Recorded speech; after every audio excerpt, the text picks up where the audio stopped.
Baik, selamat pagi saya ucapkan dari mimbar ini dan shalom untuk kita semua.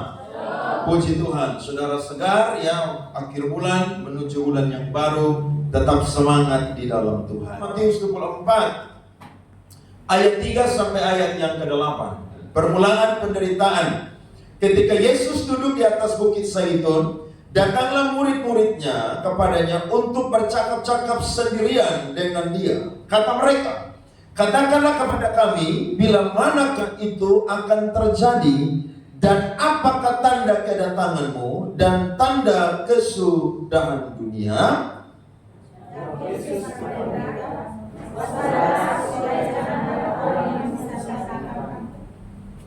Ayat yang kelima, sebab banyak orang akan datang dengan memakai namaku dan berkata, akulah Mesias, dan mereka akan menyesatkan banyak orang.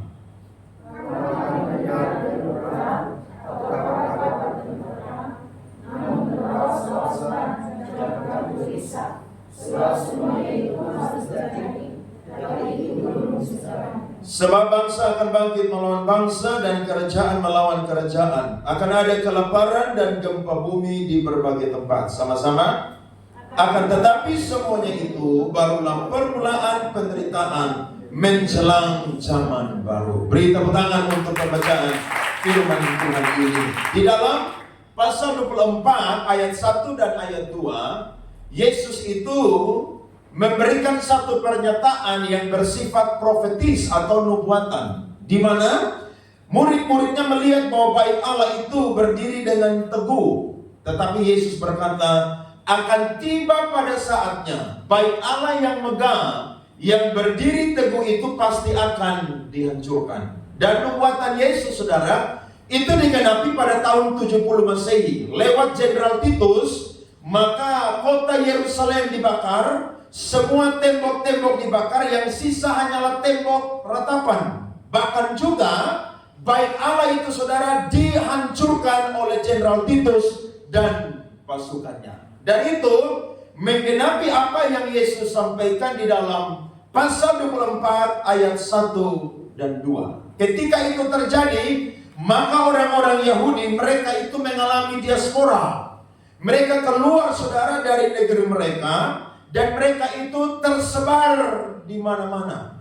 Alkitab berkata bahwa mereka ada di mana-mana, dan Injil itu bisa masuk di tengah mereka lewat pelayanan daripada Rasul Petrus bersama dengan rasul-rasul yang lain, dan juga dengan pelayanannya Rasul Paulus.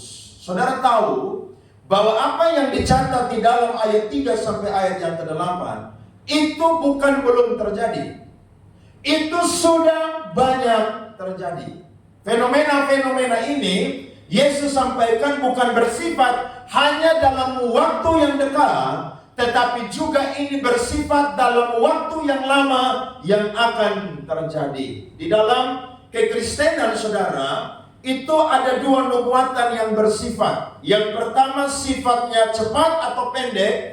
Yang kedua adalah sifatnya adalah lama atau jauh. Nah, ayat 3 sampai ayat yang ke-8 ini pun juga bersifat jauh atau lama yang akan digenapi. Saudara bisa lihat hari ini, ada banyak nabi palsu yang berkeliling dunia mengajarkan ajaran sesat. Saudara lihat, gempa bumi terjadi di mana-mana. Saya dan saudara lihat, kelaparan terjadi di mana-mana. Penyakit sampar terjadi di mana-mana. Perang juga terjadi di mana-mana. Perang dunia pertama pernah terjadi. Dan yang paling mengerikan adalah perang dunia kedua, saudara-saudara. Di mana Hitler lewat partainya Nazi kurang lebih, saudara, membunuh 6 juta orang Yahudi. Dan akhirnya orang Yahudi itu berpikir bahwa tidak ada tempat yang damai di muka bumi ini selain mereka harus pulang kembali ke negeri mereka. Akhirnya lewat satu orang yang bernama David Ben Gurion, dia mengajak semua orang Yahudi pulang dari negara-negara yang jauh yang ada di luar Israel. Mereka pulang Dan akhirnya 14 Mei tahun 1948 Israel saudara merdeka sebagai suatu negara yang baru.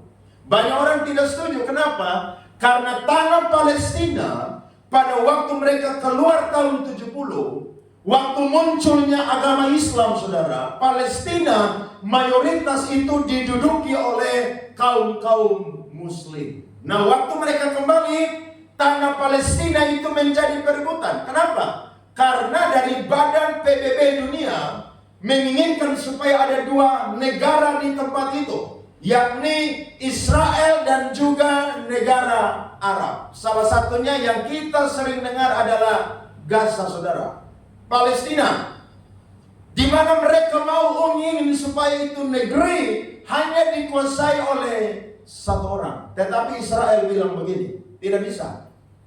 Negeri ini dijanjikan kepada nenek moyang kami yang bernama Abraham, Ishak, dan Yakub. Sehingga negeri ini tidak bisa dibagi dua, harus menjadi satu, menjadi milik kepunyaan kami. Sehingga saudara perhatikan, semua negara-negara yang anti dengan Yahudi, yang anti dengan Sionisme, mereka benci Israel sampai hari ini. Dan Israel tidak mau pusing. Saudara nonton berita atau tidak?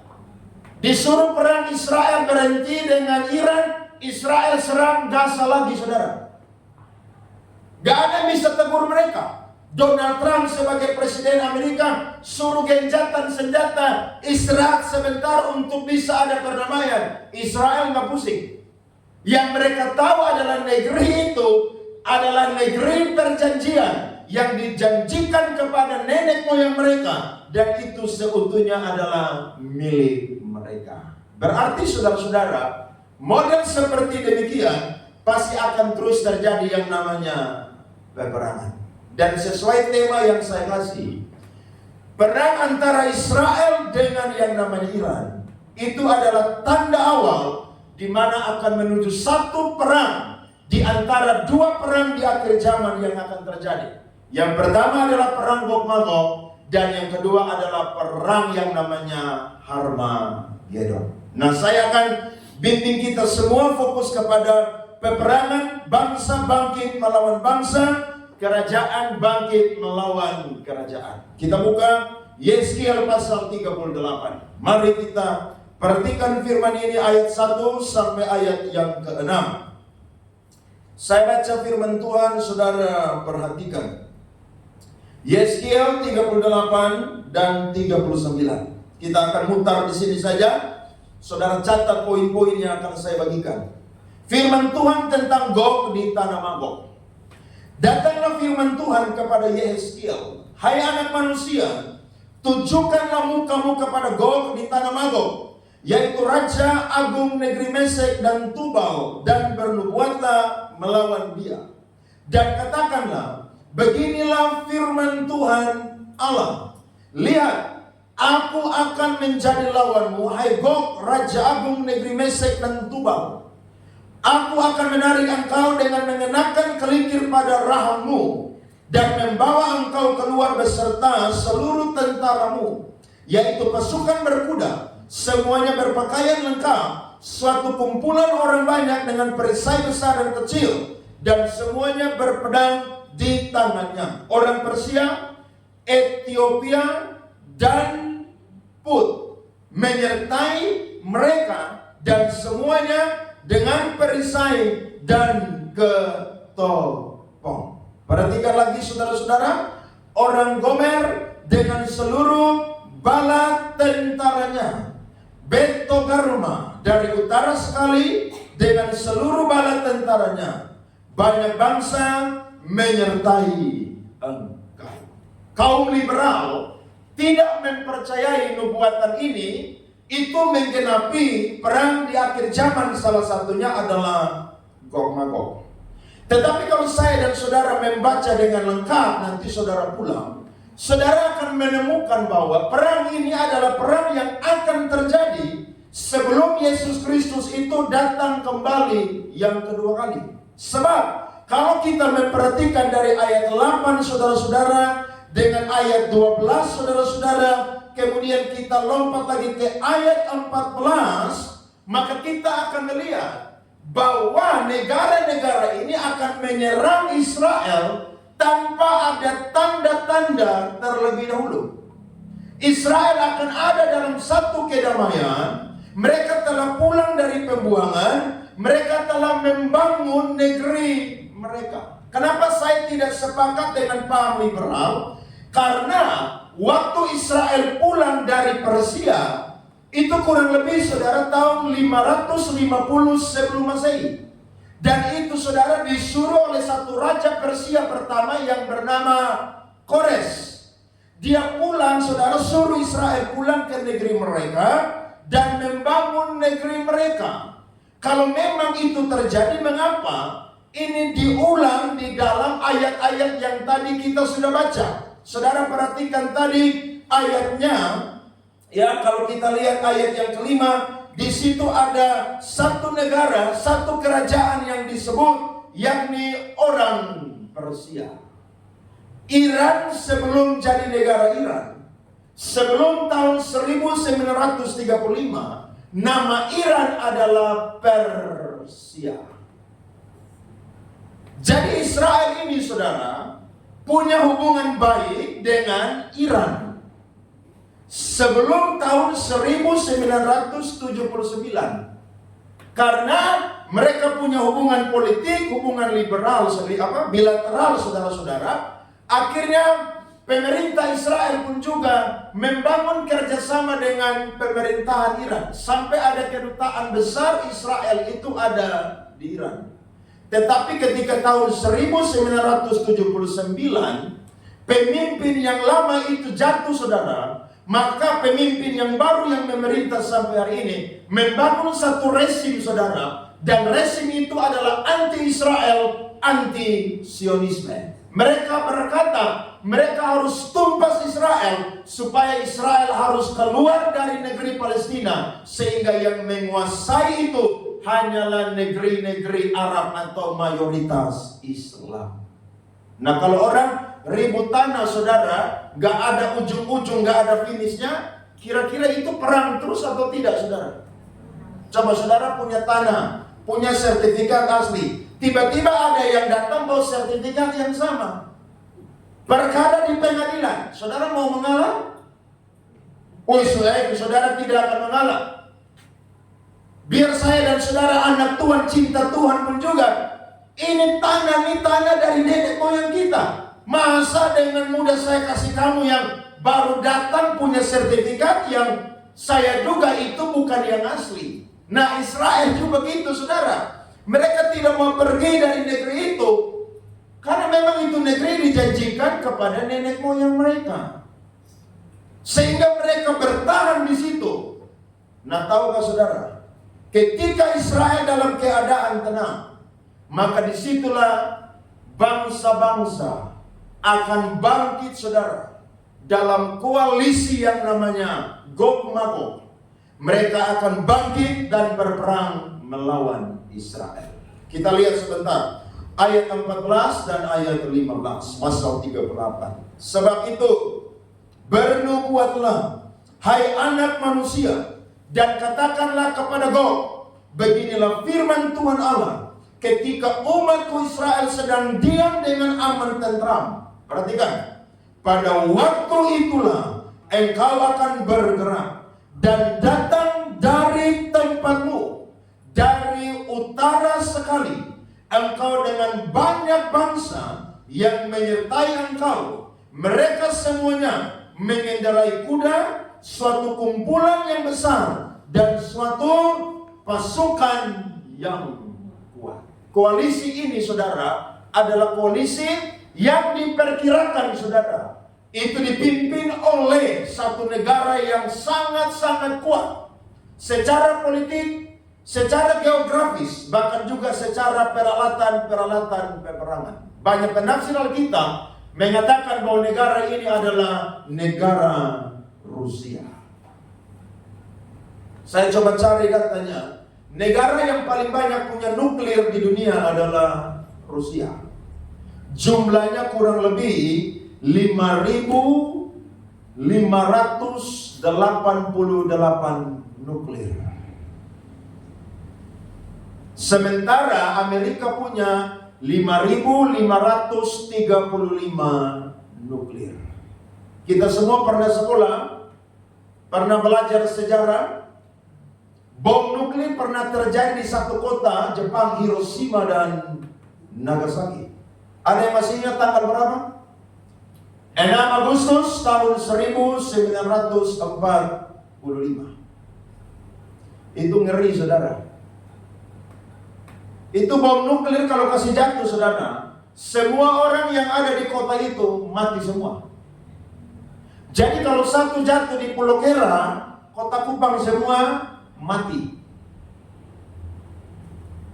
Karena bom itu, saudara, dia punya radiasi dari kota itu saja, saudara, itu 50 km jauhnya. Jadi kalau dia jatuh di kota kita, Oesao, Camplong, semua yang 50 km dari kota kita, itu tenggelam semua, saudara. Nah, Rusia itu punya 5.000, saudara, kurang lebih 588 nuklir. Banyak kok tidak, saudara? Makanya saudara masih main-main seiring Tuhan. Ini akan terjadi. Jangan main-main. Karena apa yang dinubuatkan di dalam Alkitab itu pasti akan tergenapi. Makanya Israel kenapa serang Iran, saudara, tanggal 13 Juni kemarin dengan tiba-tiba. Padahal Iran tidak bikin masalah dengan mereka. Karena intelijen luar negeri Israel yang bernama Mossad, mereka sudah mengambil data dan mereka menduga Iran sedang membuat satu nuklir khusus untuk Israel. Dan kalau itu dilepaskan, saudara, Israel pasti akan musnah. Makanya tidak pernah Iran cari hal dengan mereka. Jam 3 pagi tanggal 13 Juni Israel langsung membombardir 3 pusat nuklir daripada negara Iran. Karena kalau tidak mereka ketakutan.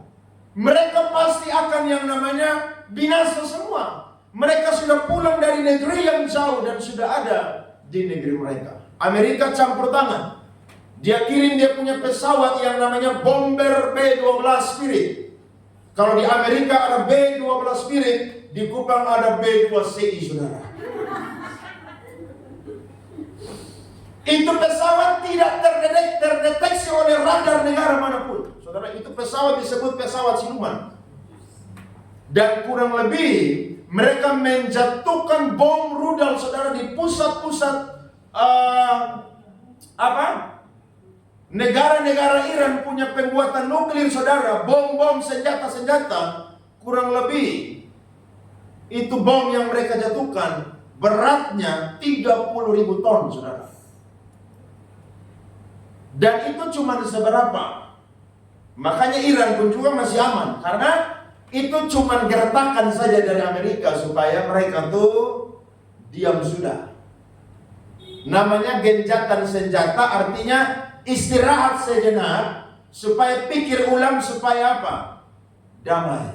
Seperti orang ribut mau bercerai kan? Sampai pengadilan tuh ada satu ruangan khusus, pondok khusus. Ketemu di situ dulu sebelum hakim pukul palu, pikir ulang. Tapi Israel, saudara, tidak mau pusing. Sampai Donald Trump, saudara, pikir Israel ini tidak mau dengar. Dan saya mau bilang, kalau perang Gog-Magog terjadi, Amerika pun juga tidak akan pernah bantu Israel. Tidak akan pernah. Nah, ini yang saya dan saudara akan pelajari.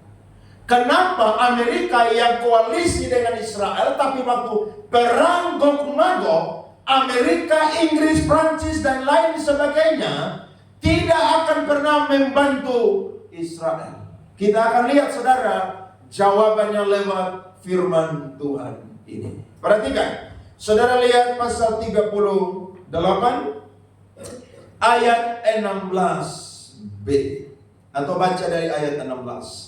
Engkau bangkit melawan umatku Israel seperti awan yang menutupi seluruh bumi. Pada hari yang terkemudian akan terjadi hal itu, dan aku akan membawa engkau untuk melawan tanahku, Perhatikan, supaya bangsa-bangsa mengenal aku pada saat aku menunjukkan kekudusanku kepadamu di hadapan mereka, hai Gog. Saudara lihat, waktu perang Gog Magog ini terjadi, satu negara pun tidak akan pernah bantu Israel. Tidak akan pernah. Siapa yang akan bantu Israel, saudara? Tuhan sendiri. Karena secara kekuatan militer Israel hebat. Tapi kalau sudah ada koalisi negara-negara ini, saudara, yang begitu banyak, dengan jumlah nuklir mereka yang begitu banyak, Israel pun juga saya yakin tidak akan berdaya. Buktinya, waktu kemarin Iran serang Israel ke kota yang namanya Tel Aviv dengan Haifa, Iron Dome daripada Israel pun juga tidak mempan untuk mengalahkan rudal-rudal bom-bom daripada negara Iran. Ini contoh dan ini bukti bahwa Israel punya kekuatan. Tapi kekuatan Israel itu pasti akan lemah juga, dan itu pasti akan dibombardir oleh negara-negara sekutu ini yang dipimpin oleh Rusia dengan koalisi dan sekutu-sekutu mereka. Sehingga kalau tadi kita baca firman Tuhan tadi, mereka semua berkoalisi untuk menyerang Israel. Tetapi perang Gog Magog ini bukan rancangan dari manusia. Perang Gog Magog ini adalah rencana daripada Allah. Jawaban yang pertama adalah, kalau kita baca firman Tuhan ayat 16b, mari sama-sama baca. Pada saat aku menunjukkan kekudusanmu kepadamu di hadapan mereka, hai Gog. Ayat di atas berkata, aku akan membawa engkau melawan tanahku, supaya bangsa-bangsa apa, saudara? Mengenal aku. Jadi tujuan dari perang ini yang Allah izinkan adalah supaya bangsa-bangsa yang tidak percaya kepada Yesus, tidak percaya kepada Dia adalah Mesias, mereka akan percaya kepada Yesus. Ada amin, saudara? Karena Tuhan tidak ingin neraka penuh. Tuhan ingin neraka kosong dan surga penuh dengan jiwa-jiwa. Lihat ayat-ayat yang ada di bawah. Ayat 18 sampai ayatnya yang ke-23. Perhatikan, dari Yeskiel 38.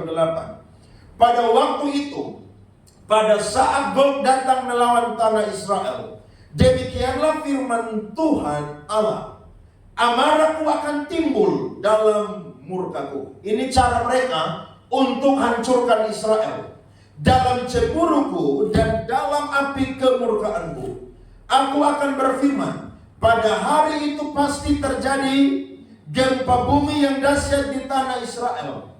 Ikan-ikan di laut, burung-burung di udara, binatang-binatang hutan, segala binatang melata yang merayap di bumi, dan semua manusia yang ada di atas bumi akan gentar melihat wajahku. Gunung-gunung akan runtuh, lereng-lereng gunung-gunung akan longsor, dan tiap tembok akan roboh ke tanah. Dan aku akan memanggil siapa, saudara? Segala macam kekejutan terhadap Gog. Demikianlah firman Tuhan Allah. Sehingga aku akan menghukum dia dengan sampar dan tumpahan darah. Aku akan menurunkan hujan lebat, rambut api dan hujan belerang ke atasnya, dan ke atas tentaranya, dan ke atas banyak bangsa yang menyertai dia. Aku akan menunjukkan kebesaranku dan kekudusanku, dan menyatakan diriku di hadapan bangsa-bangsa yang banyak, dan mereka akan mengetahui apa? Bahwa akulah Tuhan. Jadi Tuhan kadang-kadang, saudara, pakai sesuatu yang besar supaya bangsa-bangsa manusia itu bertobat. Ada seorang yang bijaksana, dia berkata, kalau dengan kata-kata manusia tidak bisa ditegur, maka dengan kekerasan manusia pun juga bisa ditegur. Kita terus berdoa supaya penginjilan dunia dilangsungkan di mana-mana. Dan sampai hari ini banyak bangsa, saudara, masih tertutup dengan yang namanya pemberitaan Injil. Saya nonton video kemarin di Jawa mana ya? Anak-anak muda lagi ibadah di kos mereka. Ini saudara-saudara kita datang dan suruh mereka berhenti ibadah. Saudara lihat di negeri kita saja masih ada penolakan terhadap aktivitas rohani kekristenan. Apalagi di negara-negara luar yang benar-benar anti-Yahudi, anti-Kristen, itu sangat sulit saudara-saudara. Tapi kita percaya, kalau seseorang itu Tuhan tegur dengan cara yang lembut, tidak mau bertobat, maka Tuhan akan pakai cara yang lebih keras. Saudara ajar orang, nasihati orang, ayo bertobat, Tuhan udah mau datang. Dia acuh tak acuh, tidak mau bertobat. Nah nanti Tuhan pakai cara yang keras. Stadium 4. Siapa yang tidak takut kalau udah kena vonis dokter stadium 4? Woi, kita takut loh saudara. Kita yang baru sakit dikit aja, dokter vonis aja, itu kita pasti banyak pikiran. Saya kemarin saudara 1 minggu yang lalu sakit gigi, patah saya punya gigi yang bekas tempalan, sakit minta ampun. Saya coba pergi ke klinik, nama saya tidak terdaftar di klinik itu. Saya emosi, kenapa? Saudara tahu sakit gigi kan? Itu dia nyerang di bawah rahang, di mata kanan, dan di kepala saudara. Saya pergi langsung ke rumah sakit, dokter tensi. Tahu darah saya berapa? 153. Belum pernah saya punya darah tuh setinggi itu. Paling batas 130. Tapi gara-gara sakit dan marah saudara, darah langsung naik 153/90. Coba saudara punya darah 200. Kepala meledak, pembuluh darah pecah, mati.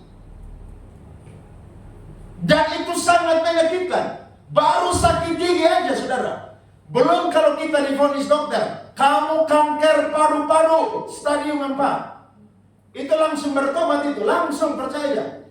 Dia tanya besok ibadah jam berapa? Jam 9, jam 7 saya sudah ada di gereja besok. Manusia tuh begitu. Serius. Manusia tuh memang dasarnya bebal karena dosa asal dari Adam itu sudah mewarisi semua manusia. Jadi manusia itu siklusnya sebentar iring Tuhan, sebentar lupa Tuhan. Sebentar semangat, sebentar lesu. Manusia punya siklus itu begitu. Nah kalau dengan lemah lembut tidak mau untuk percaya kepada Yesus, Tuhan akan pakai cara yang keras. Makanya saya lihat orang-orang, saya selalu ngomong, dia jago-jago, geng-geng, Tuhan hantam keras, jago hilang. Saya ini tahu berenang. Dari SD sampai SMA, SMP, saya di tempat tuh main di laut, berenang. Tapi kalau Ferry tenggelam kemarin saya juga takut. Itu jago hilang saudara. Makanya kemarin pesawat mulai oleng-oleng, saya berdiri dengan lemari. Ada apa di situ saudara? Baju apa namanya? Saya bersiap, kalau ini kapal tenggelam, saya ambil duluan. Dan orang cerita, Pak, kalau kapal tenggelam, lagi pakai pelampung, jauh-jauh dari orang. Karena bisa saja orang yang tidak pelampung, bisa tarik Pak, dan dapat itu. Oh, saya siap-siap, saudara. Ya, mumpung siang, karena berangkat siang, toh, jadi aman lah. Saya tahu berenang. Tapi kalau saya sudah pelukan aman toh saudara tahu. Itu orang semua teriak, Yesus tolong. Wih. Asik ya kalau begitu ya saudara, jago hilang semua. Kayaknya itu harus pimpin ibadah di situ saudara. Bikin ibadah di situ. Itu baru siap. Bayangkan kalau malam. Wah itu mengerikan saudara. Makanya tahun 2007 yang kapal feri ke Rote yang tenggelam 31 Januari. Itu banyak orang mati. Malam dah. Yang jago-jago hilang semua saudara. Itu baru badai laut.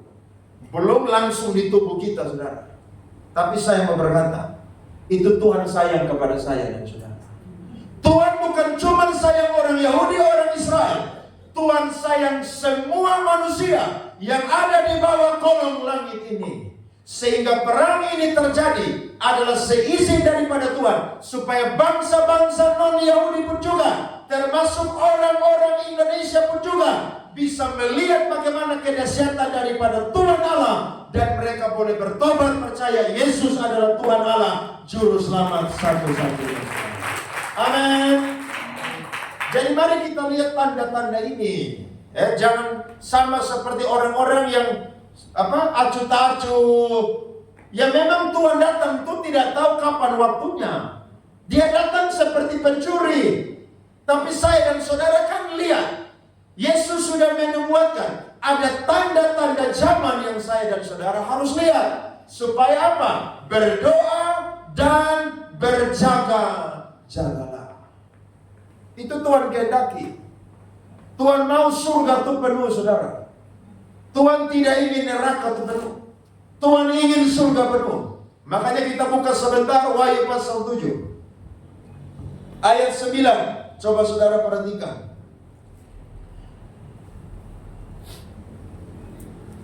Ini penglihatan yang dilihat oleh Rasul Yohanes pada waktu dia ada di Pulau Patmos. Perhatikan.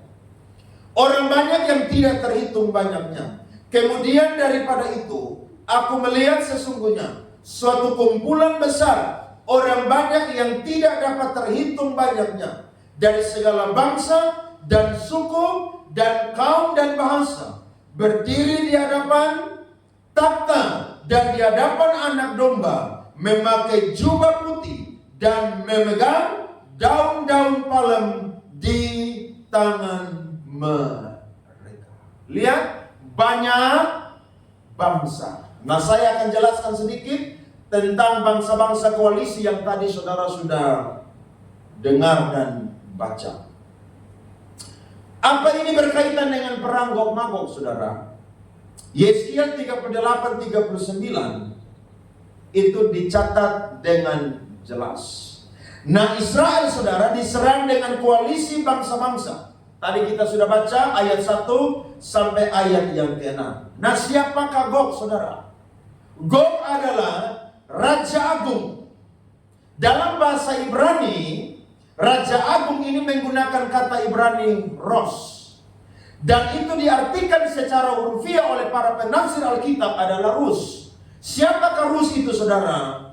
Rusia. Karena kalau saudara lihat peta geografis dari Israel, negara yang paling utara kalau diukur secara geografis dari Israel adalah Rusia. Utara adalah Turki, tapi yang paling utara sekali adalah Rusia. Nah, dari utara sekali, saudara, bersama dengan Rusia itu ada Magog, Mesir, dan Tubal. Siapakah mereka? Mereka adalah negara-negara bekas Uni Soviet. Yakni ada Kazakhstan, Uzbekistan, dan lain-lain. Dan Persia, saudara, ini adalah Iran. Sedangkan Gomer, saudara, adalah Eropa Timur. Dan Bet Togarma atau Togarma yang tadi saya dan saudara baca, itu adalah Turki. Sedangkan Put yang tadi kita baca pun juga adalah Libya dan juga Afrika Utara. Kemudian Kus, saudara-saudara, adalah Ethiopia dan juga Sudan. Saudara bisa hitung berapa banyak ini negara? Banyak sekali. Mereka akan satu padu koalisi untuk serang Israel. Jadi saudara mau analisa perang Gog Magog itu bagaimana? Jawabannya sederhana. Bukan Israel yang serang mereka, mereka lah yang akan serang Israel. Dan ada satu kekuatan besar, saudara, yang akan menyerang Israel. Tapi ingat, kalau Tuhan menyatakan dirinya, negara-negara ini yang ada di bawah kendali daripada iblis, mereka pasti akan dikalahkan. Mereka akan melihat, mereka akan mengetahui bahwa sesungguhnya yang perkasa dan dahsyat bukan Israel, tetapi Allah Israel yang menyertai mereka, saudara. Amin, saudara. Mari perhatikan pasal 39 ayat 9. sampai ayatnya yang ke-12. Lihat. Dan yang diam di kota-kota Israel akan keluar dan menyalakan api serta membakar semua perlengkapan senjata Gog. Ini semua bersifat simbolis. Tapi ada seorang ahli perjanjian baru yang bernama F.F. Bruce. Dia pernah berkata, semua yang dicatat di dalam Yeskiel dan kitab Wahyu itu bersifat simbolis. Tetapi secara realita itu akan terjadi dan bersifat dahsyat, saudara-saudara. Ayat berikutnya, yaitu perisai kecil dan besar, busur dan panah, tongkat pemukul dan tombak. Dan mereka membakarnya selama berapa tahun, saudara?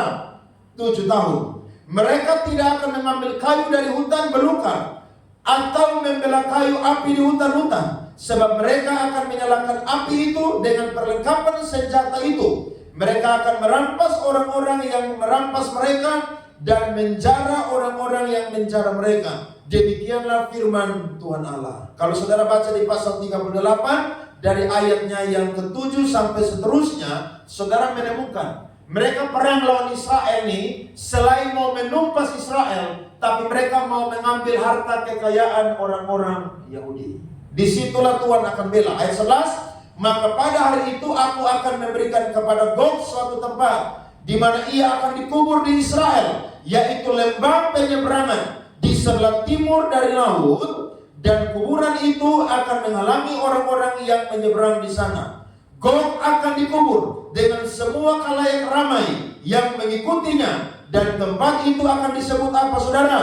Lembah khalayak ramai. Jadi tidak ada kekuatan satu apapun yang akan bisa melawan kekuatan daripada Tuhan. Tuhan harus pakai ini peperangan supaya bangsa-bangsa mengaku dengan mulut mereka, bertekuk dengan lutut mereka, Yesus adalah Tuhan Allah dan Juru Selamat. Ada amin, saudara? Jadi tidak ada yang terjadi itu kebetulan. Semua sudah ada di rancangan Tuhan. Makanya tidak ada tempat yang paling aman di bumi ini. Orang Yahudi pulang dari negeri-negeri yang tersebar, mereka pikir di negeri mereka akan aman. Tidak akan aman. Tuhan akan pakai bangsa-bangsa untuk menyerang Israel. Tetapi Tuhan punya rencana supaya bangsa-bangsa ini dihancurkan, dan mereka melihat bahwa Tuhan itu adalah Tuhan yang dahsyat. Itu yang pertama. Sedangkan yang kedua, tujuan dari perang Gog Magog ini adalah supaya orang Israel pun juga percaya bahwa Yesus itu adalah Mesias. Orang Yahudi sampai hari ini belum percaya Yesus itu Mesias. Karena mereka bilang, masa Yesus itu kalau Mesias dia datang dari Galilea? Tidak mungkin. Mesias itu tidak datang dari Galilea. Yesus mau dilempar batu oleh orang-orang Yahudi karena dia bilang aku dan Bapa adalah satu. Dia menyamakan dirinya dengan Allah. Tapi tahukah saudara, orang Yahudi lupa bahwa ketika manusia jatuh di dalam dosa, maka semua manusia tercemar oleh dosa. Dan harus ada satu juru selamat yang turun dari surga untuk datang dan menebus manusia, supaya manusia itu bisa selamat. Makanya Yesus hadir, saudara, secara darah dan daging, supaya manusia yang adalah darah dan daging ini pun juga diselamatkan lewat penebusan Yesus Kristus. Nah, Tuhan pakai ini perang Gog Magog, saudara, supaya orang Israel juga bertobat. Saya yakin orang Kristen adalah Israel rohani. Secara pengetahuan Alkitab, orang Kristen tahu firman atau tidak, saudara? Tahu. Bahkan ada orang Kristen yang tidak pernah gereja tapi dia baca Alkitab di rumah. Makanya kalau ada orang khotbah dia khotbah balik. Karena memang dia juga tahu ayat, saudara. Tapi saya mau berkata, kekristenan bukan cuma sampai kepada agamawi. Kekristenan itu adalah gaya hidup seperti Tuhan Yesus Kristus. Nah, Israel di sini, saudara, adalah gambaran dari orang-orang Kristen pun juga yang belum bertobat. Nah, Tuhan mau supaya orang Kristen yang belum bertobat, belum lahir baru, mereka ini pun juga bertobat seperti Israel secara hurufiah. Saudara perhatikan pasal 39 ayat 21 sampai ayat 22. Saya baca untuk kita semua. Aku akan membuat kuasa kemuliaanku berlaku atas bangsa-bangsa, dan mereka semua melihat hukuman yang akan kujatuhkan dan melihat tanganku yang akan memukul mereka. Dan kaum Israel akan mengetahui, lihat nih ya, bahwa akulah Tuhan Allah mereka mulai dari apa saudara? Hari itu dan apa saudara? Seterusnya. Jadi Tuhan hancurkan bangsa-bangsa, bela Israel. Di situ Israel menyadari bahwa ternyata Yesus itu adalah Tuhan Allah dan Juru Selamat. Itu tujuannya. Jadi peperangan terjadi itu bukan cuma sekedar adu kekuatan militer, saudara. Makanya kita Indonesia ini banyak berdoa. Kita punya tentara-tentara Polri di negara kita. Itu fisiknya kuat-kuat, saudara. Tentara luar negeri kalau mereka lari, saudara, bawa itu apa ransel, itu di dalam penuh roti, burger, coklat. Tentara Indonesia tuh gak ada model begitu. Orang pendidikan Kopassus mau pelantikan jalan dari Jawa Barat sampai Cilacap, jaraknya berapa kilo? 455 kilometer. Bayangkan, tentara Indonesia kuatnya minta ampun. Tapi kalau sudah perang, saudara, jalan kaki itu tidak dipakai. Yang dipakai apa, saudara? Itu pesawat terbang. Itu kita semua langsung masuk kamar, Tuhan Yesus tolong. Kita lihat pesawat tempur satu aja terbang di atas kita, itu bunyi itu ngeri, saudara. Apalagi kalau peperangan tuh, saudara, itu pesawat yang mondar-mandir keliling itu, saudara, banyak sekali. Makanya Yesus bilang begini, firman Tuhan bilang begini, kalau hari Tuhan, pahlawan pun akan menangis. Saya khotbah kemarin di Rote, saya bilang kalian Rote bertobat semua ya. Jangan ada yang jago-jago di sini, kalian semua. Bertobat kalian semua. Karena kalau hari Tuhan, pahlawan pun akan apa, saudara? Menangis. Jangan main-main, saudara. Makanya kita bersyukur Tuhan sudah menubuatkan supaya sebelum hari itu terjadi ada tanda-tanda yang sudah kita lihat, saudara. Supaya kita sadar Yesus mau datang yang kedua kali. Ada amin, saudara? Mereka mau bikin KKR di Rote lagi, undang saya. Di sana tidak ada sinyal, saudara. Wih, saya pilih ini daerah tertinggal sekali. Tapi orang-orang haus firman Tuhan di sana. Jadi ternyata bukan cuma di Papua sana yang orang-orang belum dengar Injil yang lapar dan haus. Orang Rote sendiri juga masih banyak lapar dan haus. Makanya kalau ada yang mau jadi gembala di Rote sana, kita utus supaya jadi gembala di Rote sana. Injil bukan hanya untuk orang kota, saudara. Injil juga untuk orang yang ada di desa-desa dan pedalaman. Amin, saudara. Tuhan ingin semua orang selamat. Nah, Tuhan akan pakai peperangan supaya orang Yahudi pun juga akan bertobat. Ayat selanjutnya, ayat 25. Perhatikan, sampai 29. Oleh sebab itu, beginilah firman Tuhan Allah. Sekarang aku akan memulihkan keadaan Yakub dan akan menyayangi seluruh kaum Israel.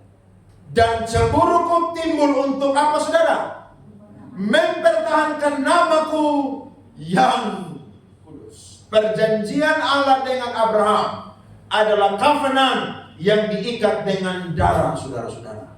Sehingga Tuhan mau binasakan ini negara, saudara. Ini bangsa. Tapi Tuhan ingat perjanjiannya akan siapa? Abraham, Ishak, dan Yakub.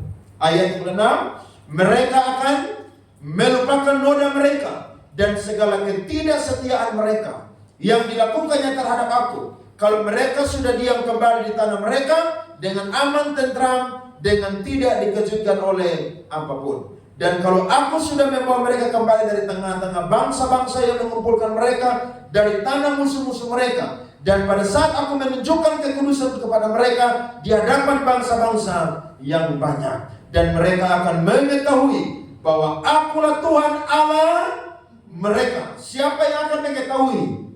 Orang-orang Yahudi, orang-orang Ibrani, yang membawa mereka ke dalam pembuangan di tengah bangsa-bangsa dan mengumpulkan mereka kembali di tanahnya, dan aku tidak membiarkan seorang pun daripadanya tinggal di sana. 29 baca sama-sama. Aku tidak lagi menyembunyikan wajahku terhadap mereka. Kalau aku mencurahkan rohku ke atas kaum Israel, demikianlah firman Tuhan. Ada amin saudara?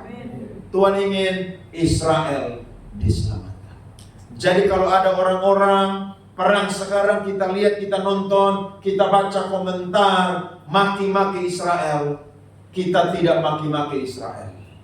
Sekali lagi, Paulus bilang dalam Roma 11 ayat 28, menurut Injil Israel adalah seterunya Allah, tetapi menurut pilihan mereka adalah kekasihnya Allah. Karena apa saudara? Nenek moyang mereka. Coba kita baca sama-sama ya, Roma 11 ayat 28. Baca keras supaya kita sadar, mereka adalah bangsa pilihan Tuhan. Mereka bangsa pilihan Tuhan. Mari baca sama-sama di depan. 1, 2, 3. Mengenai Injil, mereka adalah seteru Allah oleh karena kamu. Tetapi mengenai pilihan, mereka adalah kekasih Allah oleh karena apa? Jadi biar mereka belum bertobat sampai hari ini, tapi mereka bangsa pilihan Tuhan. Ada saya punya opa bilang begini, kalau Tuhan sudah pegang tangan Israel, tidak ada satupun yang bisa hancurkan Israel. Makanya siapapun negara yang mau perang melawan bangsa Israel, dia pasti mutlak akan dikalahkan. Bukan dikalahkan oleh Israel, tapi Tuhan Allah, Yahweh Elohim, Yesus Kristus lah yang akan turun tangan untuk menghancurkan bangsa-bangsa. Supaya Israel mengaku bahwa Yesus adalah Mesias yang sudah ada di dunia, yang telah menyelamatkan setiap orang yang mau percaya kepadanya. Ayat terakhir, mari bangkit berdiri. Wahyu pasal 7 ayat 4 sampai ayatnya yang ke-8. Pemain musik maju di depan. Haleluya. Wahyu pasal 7 ayat yang ke-4 sampai 8. Mari kita baca sama-sama. 1, 2, 3. Dan aku mendengar jumlah mereka yang dimateraikan itu 144.000 yang telah dimateraikan dari semua suku keturunan Israel. Saksi Yehova percaya bahwa ayat ini bukan untuk orang Yahudi, tapi ini untuk kaum mereka. Jadi yang selamat, yang masuk surga murni hanya 144.000 orang. Itu sesat saudara. Ini adalah gambaran daripada orang-orang Yahudi yang akan percaya kepada Mesias. Lihat ayat 5. Baca sama-sama. 1, 2, 3. Dari suku Yehuda 12.000 yang dimeteraikan. Dari suku Ruben 12.000. Dari suku Gad 12.000. Dari suku Asher 12.000. Dari suku Naftali 12.000. Dari suku Manasye 12.000. Dari suku Simeon 12.000. Dari suku Lewi 12.000. Dari suku Isakar 12.000. Dari suku Sebulon 12.000. Dari suku Yusuf 12.000. Dari suku Benyamin 12.000. Ingat, ini cuma angka simbolis saja. Apakah orang Yahudi jumlahnya cuma 144.000? Tidak. Tapi ini membuktikan orang Yahudi adalah kaum pilihan Tuhan. Mereka yang percaya kepada Yesus, mereka akan diselamatkan. Kalau kita baca tadi, ada satu suku yang tidak disebut, suku Dan. Saudara baca tadi ada suku Dan atau tidak? Tidak ada. Karena pada waktu Yerobeam menjadi raja di kerajaan utara, saudara, dia bikin tempat penyembahan berhala. Dia bikin yang namanya patung lembu yang terbuat dari emas. Taruh satu di mana? Betel. Taruh satu di mana? Dan. Dan ini menunjukkan orang Yahudi yang tidak selamat adalah orang Yahudi yang nanti akan tetap tidak percaya Yesus adalah Tuhan Allah dan Juru Selamat. Tapi mayoritas dari mereka akan percaya Yesus adalah Tuhan Allah dan Juru Selamat. Sehingga orang Yahudi pun juga akan diselamatkan. Amin saudara. Sehingga Yahudi diselamatkan, bangsa-bangsa non-Yahudi pun juga akan diselamatkan. Siapa yang rindu di sorga nanti penuh dengan jiwa-jiwa dari segala macam suku, kaum, dan bangsa? Beri tepuk tangan kepada